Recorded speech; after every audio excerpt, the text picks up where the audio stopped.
Hi. I want to talk to you about nourishing peace builders. Some of us, when we seek nourishment, we go off to a spa or something expensive and indulge ourselves. And maybe there's some place for that. But what I'm talking about is different. I'm talking about how do you nourish peace builders, provide an oasis for them in such a way that they gain the ability not to disconnect but to super connect. How do you nourish peace builders in such a way that they can transform systems, that they can work at long-term change with a deep sense of gratitude and a deep sense of compassion? And if we want to have some excess compassion to have to share with others, we need to really take care of that and to nourish it and to make it better. So I want you to think about those places that you've been nourished and what made that work. Was it a conversation? Was it interaction? Was it coming up against a brick wall? Was it education of some kind? Was it relationship, intimate relationship that you've been involved in? Was it a deep trauma? What allowed you to get to that place of a nourishment that allowed you to engage and transform the systems around you? That's what we're going to try and get at in this video. If you haven't seen the first video is about inspiring peace builders. We looked at a Letterbox revised integrated framework for peace building in 10 different areas. But we were talking about what is it that you long for? What is it that you desire? What do you long for in terms of community peace building? And how do we learn to listen better as peace builders? So if you haven't seen the first video, click on the link just above this video. There's a link back to the first video. Check that out. I think it's required for learning. But this video is going to be looking at, okay, how do we nourish people who are working at change and maybe even discouraged and feel marginalized, and how do we reinvigorate them and nourish them? And to be honest, where we're talking not just about others, we're talking about ourselves too, right? How do we maintain that within ourselves? And I'm going to give you one of the best tools that I've learned in my process of learning as a professor, a peace builder, and an author and co-director of the Canadian School of Peace Building, or the founding one. Those are jobs I've had in the past, and I'm trying to draw from that experience to offer some of the best tools and that I've learned along the way. And I really hope that the stories and the tools inspire you and nourish you. This video is about nourishing peace builders.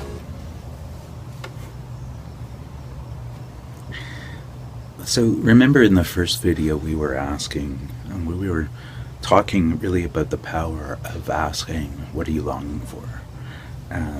What do you need? How can we make this better for you?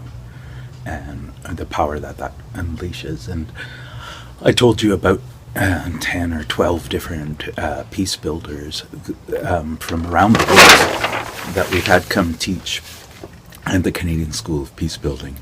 And so there's another power that was kind of under the surface there, and that's the power to invite. One of the things I've been shocked at in my peace building work is how we often overlook this power as peace builders, that we, if you craft an invitation that people can see the value for, they will come and they will just do an incredible job for you. And so finding, we sometimes say, who in the world do you want as a peace builder? And then we'll go out and get them. And I've been surprised at how easy that work actually is because of this power of inviting people. And usually when we invite someone, we say, you know, you're really good at this. We want to do a course in this general area, but what would you absolutely love to teach? And we make that as part of that power of the invitation. Because when people are doing what they love, it's contagious, right? It catches on, and this is what people get nourished by. And so I just wanted to mention that power of invitation. It is another piece from the first video, and again, if you haven't seen that, do click above to the first one to see about that. And there where we were talking about the power of asking the question, what do you long for? We were also talking about connecting with dissimilar peace builders and the need to step outside of our borders and connect with dissimilar peace builders. So where we want to go now is to look at how do you nourish peace builders. I think it's hard. Maybe every job or field work is hard to sustain over the long run, but peace building especially, you know, people get exhausted and they get burnt out. They get, some of them get depressed. So what we're looking at here is the two-loop theory of change. It's by Margaret Wheatley and Deborah Fries, and these two women have written an amazing book, Walk In, Walk Out, about how communities work at issues like this on change. And they have a training called the two-loop theory of change, and this is one of the most helpful tools that I've found. And again, remember this video where we're talking about nourishing peace builders, and they express both why that's really important, why we have a need to nourish peace builders, and the theory also talks about a little bit how we do it, how we go about it. And I've used this with peace leaders around the world, and got some very positive feedback. So this brown line talks about or suggests that any living system will grow and at some point reach its peak and then will decline or collapse. That's kind of how any living system develops, is what they say.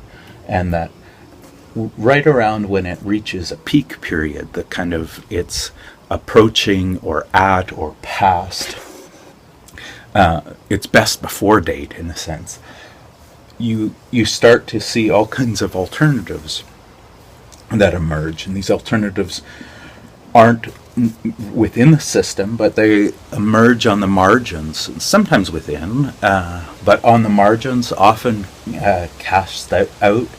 This living system wants to maintain itself forever, and so it tries to get rid of alternatives, anything that it sees as a threat, either by sucking them back into the system or by discrediting them, or there's a number of other ways that this happens, and it's often quite painful. So, you know, some people see this. You can see this living as any living system or a group of people, perhaps even. But the example that they give is peak oil, which is in the news a lot. As we start to reach the limits of peak oil, even in the 70s and the 60s, 1970s and 60s, all sorts of alternatives started to emerge where people were saying, hey, we could do this differently, or we could do that differently, and that we need to change and get off this addiction to oil. And as we've gone past peak and beyond, there's more and more alternatives. And so the funny example that they give is that in the 70s, Jimmy Carter put windmills on, or windmills on on the White House, and then a couple years later, Ronald Reagan took them off. Maybe they were solar protectors, but the idea here is that the living system, any living system, has a big impulse to want to maintain itself, and so it sometimes takes alternatives seriously, but often it crushes them. And this is partly why peace builders need nourishment. They often feel like they're kind of on the verges, on the margins, and that the people that have power aren't listening or are threatened. But they say the way they see change happening is a new system kind of emerging out of the alternatives of that initially aren't accepted very well by the other. So they use these 4 tasks to say, okay, in this process of change, what are the tasks that we have to do? And so the first part is naming the alternative. And so that's when any system is changing. Where are the alternatives? How do we have the capacity to see them and recognize them, find them? Who has that capacity? If we don't have it, who should we be listening to see what alternatives are emerging? And when you get past the being crushed by the main system, there's actually some really exciting things happening. And so this is naming, connecting these with each other. Often the people living alternatives, and sometimes people living in more peaceful ways, feel marginalized, that they're the only ones. But they talk about the importance of simply connecting those. So remember, in the last video we talked about the importance of connecting dissimilar peace builders, and that's this kind of lesson again. The third one is the theme for this video, nourish. How do we nourish the conditions? Not nourish the peace builders or the people doing the alternatives, but how do we create the conditions where they can come together and nourish each other? And this is significant, because once we think it's our job to nourish, then we're back into that problem we talked about in the first video of I know what you need. And that perspective is always a problem. But if you bring alternatives together, it can be quite empowering. And I've been a part of a few initiatives that have done this, and I find them absolutely inspiring. Part of the problem about fighting against a system is you spend all of your energy fighting and defining yourself over and against, and trying to create a space to be something different. And that's okay, but sometimes there's a different kind of nourishment that comes from being with people that are also trying to live an alternative, and where you aren't always having to defend yourself or to create space. You can actually learn from them, and you see, oh my goodness, they're ahead of us on this, or we never even thought about that, or could we try something similar in our community, or that wouldn't work in our community, but you know what, this makes me think maybe this could work. This is the kind of connecting and nourishing that these alternatives can do for each other, if they can get there. And again, this is sometimes a challenge. The people in the system are rewarded by the system. The people that are alternatives often don't have the same even financial means to work at these things. But when it happens, it's mystical. I was going to say it's almost magical, and it almost seems that way, but it's way deeper than magical. And it's always inspiring to be part of for me. And then illuminating. How do we make those alternatives visible to others? So there's 4 roles that they talk about in this. and I just want to talk about these briefly. If a system is dying, we need loving, caring people to hospice the old. And I love that language. When people are dying, we go to a hospice. And quite often there's very bold, brave, inspiring people that help people in that final journey of dying. And that's what a hospice is. But here they're talking about hospicing the old system as it dies. How do you engage with it? So I was trying to think, who do I know who's good at hospicing the old? And I think Pete Mehring is one of them. I talked about him a little bit in the previous video. He was one of the South African Truth and Reconciliation Commissioners. In fact, he was the only white South African commissioner. And his work in many ways helped hospice the old system of apartheid. And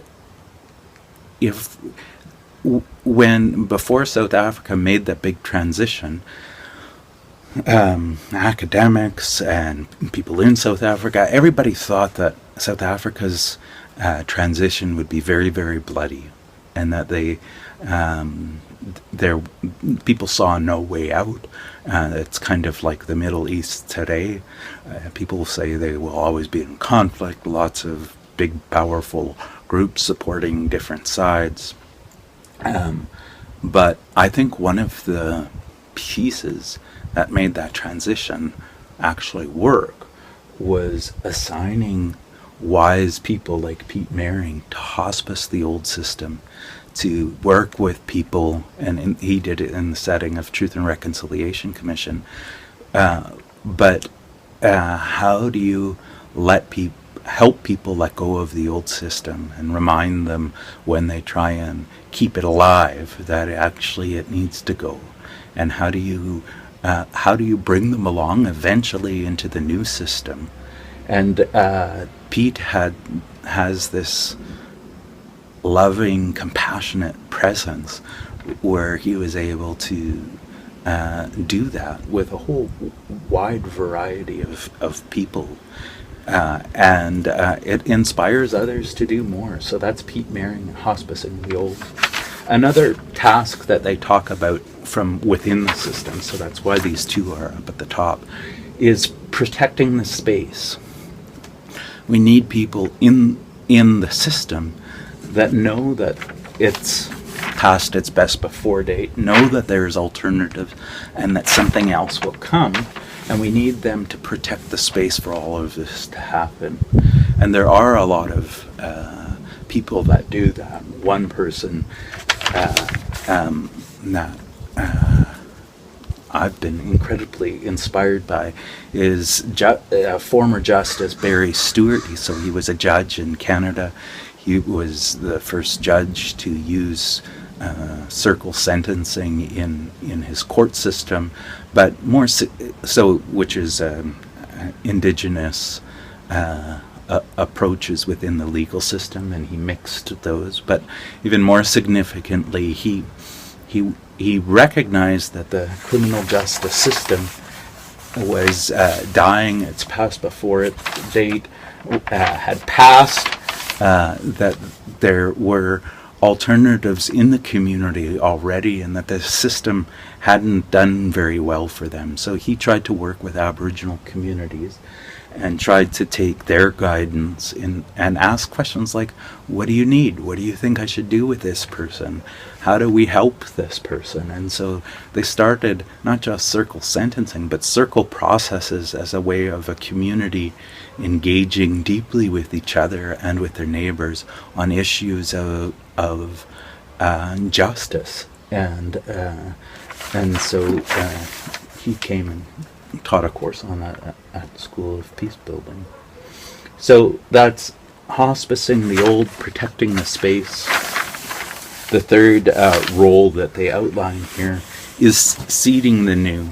So these are people in this area that when a system is dying, you need lots of experiments of what's going to be next. What can we try? And the whole point of seeding the new is that we don't all do the same thing, that we need to have a bunch of different people moving in different directions. Well, let's try this, let's try that, let's try that, and let's see what works today. And anytime there's a dominant system, there's lots of people that aren't served well by that dominant system, that are cast aside. And often some of the best alternatives come from those people that have seen, for centuries that dominant system was a big mistake anyway. And one of the people that I put in this category is Ovid Murcrady. Ovid is a well-known Aboriginal Canadian, some would say politician. I joke with him that he's a recovering politician, because he was an Aboriginal leader, and as he's gotten older, he's turning more and more to traditional knowledge as a way of moving forward. And he was a constitutional lawyer, so he knows about this system, but he thinks way outside of the box of that system, that Indigenous people need to have their own ways of being together, and that all of us need to let go of this system. And so he's one of the people that articulates, and as he does it, the people in the system often feel quite uncomfortable about what he says. But that's partly because we want to justify our place, we want it to keep going. But he articulates strongly that there's other ways of being. So when I asked him to teach a course on a Cree approach to nonviolence, he wanted to say, well, unless we're prepared to talk about dismantling a system that's based in violence, we shouldn't even bother talking about nonviolence. And I think he was a little bit testing me to see, how much space he had to explore his ideas. But I thought, this is exactly what we need to be looking at if we're going to be taking nonviolence seriously. Not just how do we get people up here to make better decisions, but how do we radically think in alternatives? And Ovid Murcrady, to me, is one of the wisest teachers on that. So how do we seed the new? How do we find those alternatives? And eventually, this two-loop theory says, well, we also then need to illuminate the alternatives to those that are living in the system. And so we need to highlight those who are living the future now. And I put this all as nourishment because I think part of what discourages people sometimes is they feel like we're stuck where we are and there's nothing else that's possible. But one of the most powerful things we can do as peace builders is not present, theories, but to say, here's the people that are living this alternative. Here are the communities that are already living the future now. Here's a village of Israelis and Palestinians living together as they think their great-great-grandchildren will for all Palestinians and Israelis. These are villages of peace that are living the alternative now. And so this is one way of illuminating. In the past, academics would see their books as doing this work, illuminating what's going on now and what do we need to pay attention to. But more and more, that venue of communicating books, it's changing. And I think the internet and even videos like this are part of maybe how do we find new ways of illuminating these stories, because it's too important. If peace builders don't see there are other people working on this, and there are even maybe people that are ahead of where you're at, and there are other things you can learn from them. I think some of this momentum towards change will get lost, not because the system wins, but because the peace builders give up. And Ivan Illich used to say, the corruption of the best is the worst. And I think this is that if we don't nourish peace builders, they will give up. And if the peace builders give up, what's left? So how do we find places where we can name and connect and nourish and illuminate the changes that are happening in our communities around the world? How can we learn from each other so that we can provoke each other to new alternatives that we haven't even imagined yet? Okay, so we're at the second video on nourishing. I know you're not going to be an expert on nourishing peace builders just from this one video, but I hope you're getting a taste of what's possible when we stop believing in the possible. Something dies within us that really should stay alive, and in a half-hour video, we're always going to scratch the surface. But I do want to open up that possibility that we can nourish each other, and that it does make a difference, and that this work of nourishing is even more important than the work of challenging the things that shouldn't be happening. So let me just remind you, we talked about those 4 tasks of naming. Talks about how do we have eyes and ears to see and recognize the change as it's happening. And if I think of my own tradition, Christian tradition, we often did not have the eyes to see and recognize the goodness that was already in situations when we came to new places. Which is to say, when you get that wrong, the naming wrong, that capacity to see and recognize the goodness that's already there, when we get that wrong, there is decades of trauma and violence that follow. And so this stuff is very, very important. When we get it wrong, we do incredible harm to our neighbors. So naming that capacity to see and respond to the alternatives, connecting, finding ways for to, in a sense, connect the dots so that people don't feel alone and isolated, but rather can see what's happening in other parts of the world. And this again pushes towards dissimilar peace builders.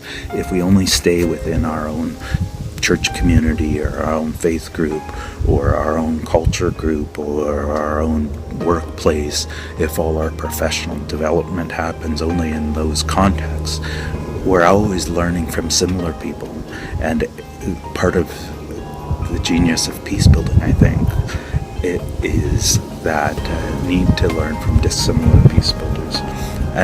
And then, so that's connecting. And then this video is all about nourishing. This is the third. How do we nourish each other? I've been surprised when I've had the opportunity to get to talk one-on-one with well-known peace builders. I've been surprised how isolated and lonely they sometimes feel. And we need to be nourished, all of us. And I no longer assume that the people, even that I see as great leaders, don't also need that nourishment. And I think one of the great gifts we can give people is nourishment. And then illuminate. We need to keep finding and inventing and trying on new ways of illuminating what's going on. What are the good that's happening? What new ways are people inventing? What old ways are coming back? How do we illuminate all of those things? The old ways of using books to illuminate, if that ever worked, and I'm not sure it ever worked, it's definitely not working now.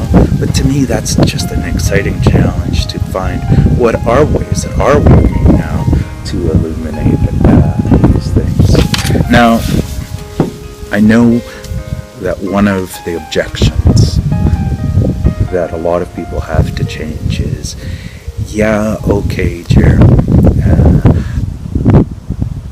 I might be up for the change you're talking about, but the people around me, not so much. And I think often we trick ourselves into thinking that we need a critical mass before we can even consider change. Once everybody's all ready for it, then I'm joining in and I will be there and support it. Well, of course, this will never work. And thinking about this problem in terms of critical mass is always going to lead to nothing. It's going to lead to paralysis and hopelessness. So in the next video, I want to talk about and show you some ideas on how we can look past, beyond critical mass, and to how do we sustain people that are moving against the flow. So that's in the next video. Make sure you check that out. What I want you to do now is click the buttons below and share this with your social networks. We want more and more people joining the conversation. And speaking of conversation, please keep making comments below. I have delighted in reading your comments. You're making me think about this in different ways, and I'm going to keep reading those comments. So click below, and I'm curious about how you're going to use this stuff. I'm curious about if you find this two-loop theory of change helpful or not helpful, and how nourishing peace builders works in your context. Was anything we talked about helpful to that? Do you have other insights that you want to share? That everybody can see the comments. So right below, leave a comment, and see you in the next video.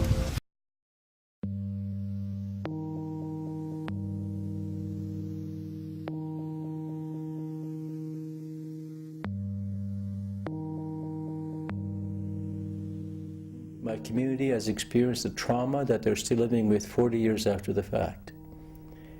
And as a young man, when this happened as a juvenile, a great part of my time was spent living in a white town called DePaul, where I began to experience something called racism in that town, because it was at that time very in-your-face racism. And that had an impact on me because I grew up in a society that said respect all people. And I had been born into the Catholic Church, which was part of the Christian way of looking at the world. And I had been taught by that church that Christ loves all people the same, that there is no distinction to be made. But then I walked into the white society for the first time as a teenager. I experienced a different reality at the same time when my people are experiencing the destruction of their way of life. So that's going to have an impact on you. And the impact is, I don't like what's happening here. Like, the impact is, I don't deserve to be treated this way. I am a human being like anybody else. I don't deserve to experience this racism or to see it being conducted against the Indians in Nepal. Right? So you formulate as a young person, and you put these ideas in the back of your mind. Right? You store them, and you say to yourself, someday when I can do something about it, I'm going to do something to help my people.